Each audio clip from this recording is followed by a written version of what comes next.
Lesson 4 of 32, the Mi minor, E minor scale, Part 4 of 7, solmization with 18 intervals in the Mi minor, E minor harmonic scale. An interval has two notes, also known as the low note and the high note, with the exception of the perfect prime, where the two notes are identical.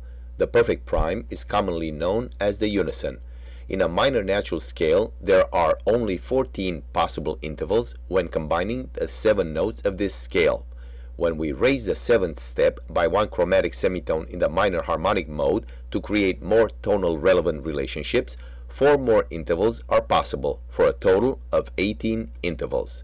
The perfect prime, the minor second, the major second, the augmented second, the minor third, the major third, the diminished fourth, the perfect fourth, the augmented fourth, the diminished fifth, the perfect fifth, the augmented fifth, the minor sixth, the major sixth, the diminished seventh, the minor seventh, the major seventh, and the perfect octave. Listen, sing, repeat.